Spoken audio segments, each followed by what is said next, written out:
మళ్ళీ అదే నిర్లక్ష్యం. అధికారులు ఎన్నిసార్లు హెచ్చరించినా పదే పదే నిర్లక్ష్యం. అక్రమ గ్యాస్ ఫిల్లింగ్ ఓ నిండు ప్రాణాన్ని బలి తీసుకుంది. సికింద్రాబాద్లోని కాప్రాలో జరిగిన సిలిండర్ పేలుడు ఘటనలో ఒకరు చనిపోగా మరొకరు కొన ఊపిరితో ఆసుపత్రిలో కొట్టుమిట్టాడుతున్నారు. మరికొందరికి తీవ్ర గాయాలు కావడంతో వారి పరిస్థితి కూడా ఆందోళనకరంగా ఉంది.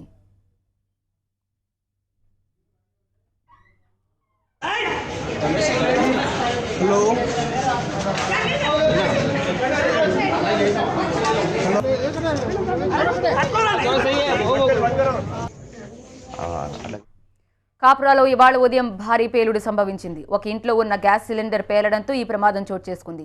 పేలుడు ధాటికి 2 అంతస్తుల బిల్డింగ్ కుప్పకూలింది. 2వ అంతస్తులో అక్రమంగా గ్యాస్ ఫిల్లింగ్ చేస్తుండగా ఈ ప్రమాదం జరిగినట్టు తెలుస్తోంది. పేలుడు ధాటికి 2వ అంతస్తులో ఉన్న వ్యక్తులు ఎగిరి రోడ్డు మీద పడ్డారని ప్రత్యక్ష సాక్షులు చెబుతున్నారు. పేలుడుతో భవనంలోని ఒక పెద్ద రాయి రోడ్డుపై వెళ్తున్న వ్యక్తికి తగలడంతో అతను అక్కడికక్కడే ప్రాణాలు కోల్పోయాడు.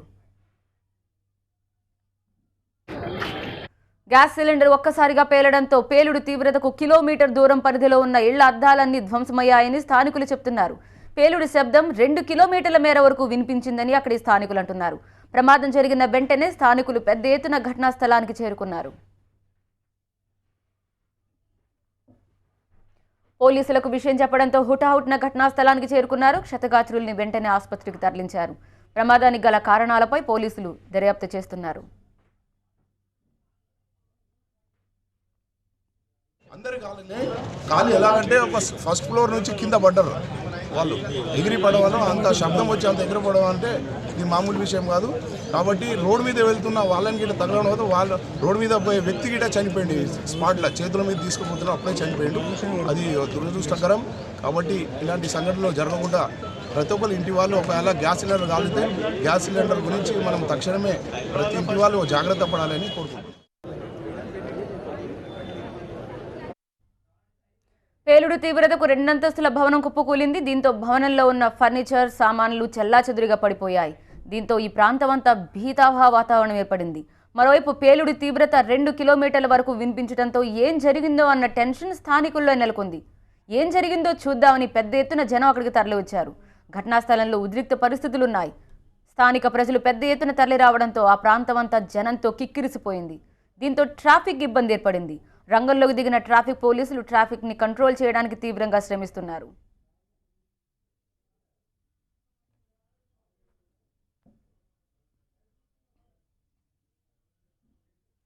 మా ప్రతినిధి వెంకటరత్నం మరింత సమాచారం అందించడానికి సిద్ధంగా ఉన్నారు. వెంకటరత్నం, ఇది తరచుగా జరుగుతోంది. అక్రమ గ్యాస్ ఫిల్లింగ్ ద్వారా ఇలాంటి ప్రమాదాలు జరుగుతున్నాయని హెచ్చరిస్తున్నప్పటికీ కూడా జనంలో అంత చైతన్యం వచ్చినట్టుగా అనిపించట్లేదు. ఒకసారి అక్కడికి వచ్చిన వారంతా ఏం చెప్తున్నారు? ఇక్కడ ఉన్నటువంటి పరిస్థితులను చూస్తే ముందుగా మనకు గ్యాస్ సిలిండర్ పేలుడు సంభవించడంతో ఇక్కడ ఇంత భీతావహ పరిస్థితి నెలకొన్నదని చెప్పి ఇక్కడ స్థానికులు భావించారు. అయితే ఇక్కడ ఉన్నటువంటి పరిస్థితిని ఒకసారి పూర్తిగా గమనించేటువంటి ప్రయత్నం చేద్దాం. ఇక్కడ దాదాపు ఇది 2 అంతస్తుల భవనం, ఒకటి గ్రౌండ్ ఫ్లోర్ తో పాటు పైన ఇంకొక ఫ్లోర్ ఉన్నది. ఈ పై ఫ్లోర్ లోనే ఇక్కడ ఈ పేలుడు జరిగిందని చెప్పి ఇక్కడ కనిపిస్తుంది. అయితే ఈ పై ఫ్లోర్ లో సిలిండర్ పేలడంతో అక్కడ ఉన్నటువంటి లోపల ఉన్నటువంటి ఫ్రిడ్జ్ తో పాటు వాషింగ్ మిషన్ ఇవన్నీ సామాన్లు అంటే ఇంట్లో ఉన్నటువంటి ప్రతి సామాను కూడా ధ్వంసమై చెల్లా చెదురై బయటికి పడిపోయింది. లోపల అంటే ఆ ఫస్ట్ ఫ్లోర్ లో కూడా ఎటువంటి సామాను కూడా లేనటువంటి పరిస్థితి మనకు ప్రస్తుతం కనిపిస్తుంది. ఈ పేలుడు ధాటికి విద్యుత్ వైర్లతో పాటు చుట్టుపక్కల ఉన్నటువంటి భవనాలు కూడా ఇక్కడ తెగి పడిపోయాయి. కొంత విద్యుత్ స్తంభాలు కూడా నేల కొరిగినటువంటి పరిస్థితి. ఈ పేలుడు తీవ్రతను చూస్తే అసలు గ్యాస్ సిలిండర్ పేలడం వల్ల ఇటువంటి ఇంత పెద్ద ప్రమాదం సంభవిస్తుందా లేదా అన్నటువంటి ఒక అనుమానాలు మాత్రం మనకు కలుగుతున్నాయి. ప్రస్తుతం ప్రతి ఇంట్లో సిలిండర్లు మాత్రం ఉంటాయి. 2 సిలిండర్లు మనం చూస్తున్నాము. ఈ 2 సిలిండర్లలో ఇక్కడ 2 బయటనే కనిపిస్తున్నాయి. అవి పేలినటువంటి ఆనవాళ్లు మాత్రం మనకు కనిపించడం లేదు. ఇక్కడ కింద ఉన్నటువంటి షట్టరు అలాగే పక్కకు ఉన్నటువంటి బిల్డింగ్ తో పాటు దాని అవతల ఉన్నటువంటి లైఫ్ లైన్ అయినటువంటి హాస్పిటల్ యొక్క భవనాలకు సంబంధించినటువంటి గ్లాస్ అద్దాలు కూడా పగిలిపోయాయి. ఇక్కడ పరిస్థితి చూస్తుంటే ఒక దాదాపు 1/2 కిలోమీటర్ వరకు ఈ యొక్క శకలాలు పడిపోయినట్టు మనకు స్పష్టంగా కనిపిస్తుంది.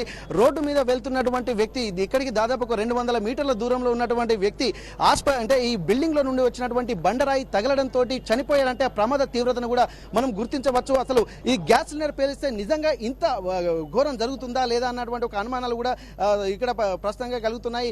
దాదాపు మనం గోకుల్ చాటు విషయాన్ని ఒకసారి పరిశీలించినట్లయితే అక్కడ ఎటువంటి ఇబ్బందులకర పరిస్థితులు, ఎంత ప్రమాదం జరిగిందా అన్నటువంటి విషయాన్ని కూడా అక్కడ మనం ఒకసారి ఉంచవచ్చు.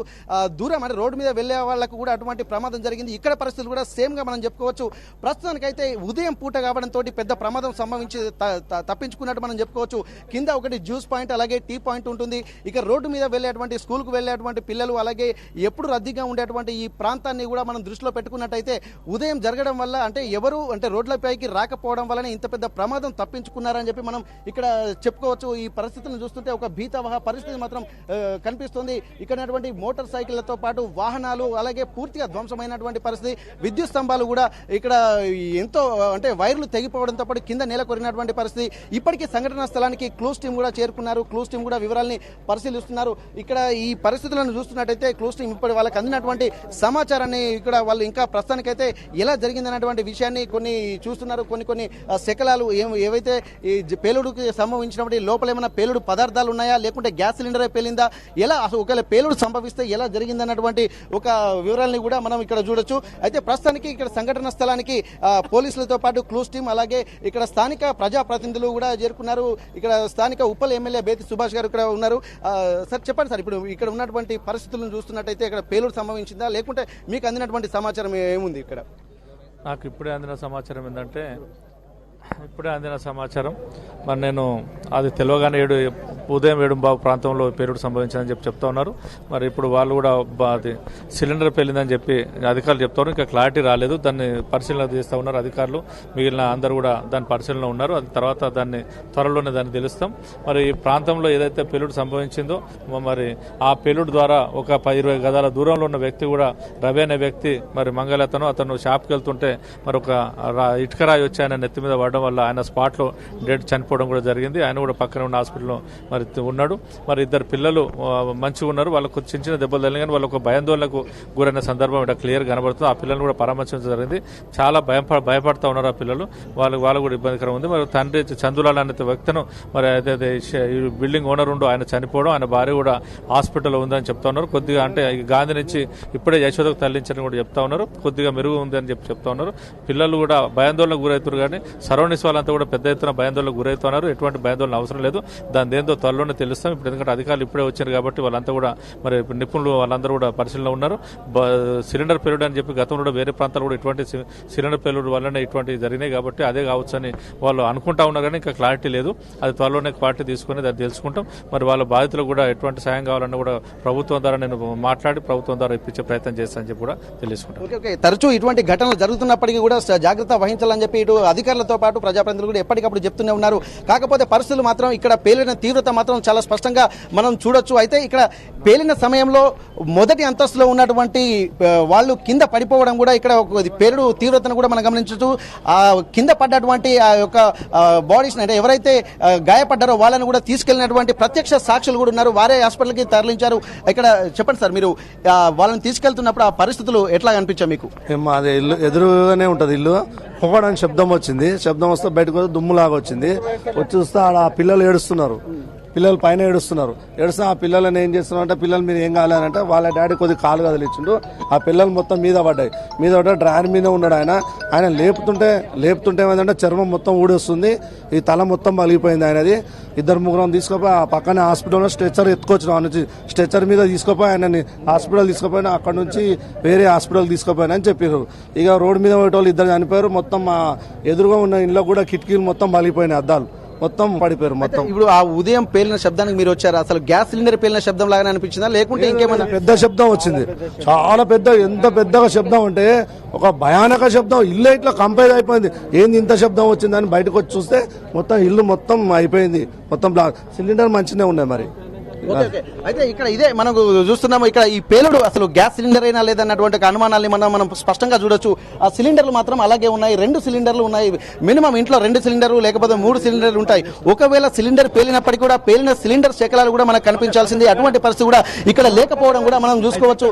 ఇక్కడ బిల్డింగ్ మాత్రం పూర్తిగా ఇక్కడ పాక్షికంగా కాకుండా పైన ఉన్నటువంటి అంతస్తు మాత్రం పూర్తిగా దెబ్బతిని వెనుక ఉన్నటువంటి ప్రాంతం మొత్తం కుప్పకూలిపోయినటువంటి పరిస్థితి. ప్రస్తుతానికి ఇంటి ముందు ఉన్నటువంటి పరిస్థితులు అంటే బిల్డింగ్ కింద కూడా ఉన్నటువంటి పిల్లర్స్ కూడా మొత్తం పగిలిపోయినటువంటి పరిస్థితులు మనం చూస్తున్నాము. పక్కన ఉన్నటువంటి ఇక్కడ ఏదైతే కొన్ని డీజే పాయింట్ ఒకటి ఉంది, అది కూడా దాని భవనం యొక్క పైన ప్రాంతం కూడా దెబ్బతిన్నది. పక్కన ఉన్నటువంటి కిటికీలు కూడా ఇక్కడ ధ్వంసమయ్యాయి. ఈ పరిస్థితులను చూస్తుంటే పోలీసులు మాత్రం ఇంకొక ప్రాథమిక దర్యాప్తు అంటే ముందు అందరూ అనుకున్నట్టు సిలిండర్ పేలినటువంటి శబ్దమే అని ముందు భావించారు. అయితే ఈ సమయంలో అంటే సిలిండర్ పేలితే ఇంత పెద్ద ఉత్పాతం జరిగేటువంటి అవకాశం లేదని ఇక్కడ స్థానికులు అంటున్నారు. ఆ సౌండ్ అంటే దాదాపు ఒక 2 కిలోమీటర్ల మేర సౌండ్ వినిపించిందని చెప్పి అంటున్నారు. ఈ విషయాన్ని కనుక మనం ఒకసారి క్షుణ్ణంగా పరిశీలించినటువంటి పరిస్థితులు కూడా మనం చూస్తున్నాము. ఇది సిలిండరా లేదా అన్నటువంటిది క్లూస్ టీం వాళ్ళు కూడా వివరాలు సేకరిస్తున్నారు. ఇప్పటికే డీసీపీ స్థాయి అధికారులు ఇక్కడ చేరుకున్నారు. స్థానిక ప్రజాప్రతినిధులు కూడా చేరుకొని అసలు సంఘటన ఎలా జరిగిందన్నటువంటి ఒక విషయంపై మరికొంత సేపట్లో స్పష్టత వచ్చేటువంటి అవకాశం ఉంది. కొన్ని వివరాలు కూడా తీసుకునేటువంటి ప్రయత్నం చేస్తున్నారు. స్థానికులను కూడా విచారిస్తున్నారు. పక్కన ఉన్నటువంటి ఇరుగు పొరుగు ఇళ్లను కూడా ఏం జరిగింది, ఎలా జరిగింది అన్నటువంటి వివరాలు కూడా సేకరించేటువంటి పనిలో ఉన్నారు.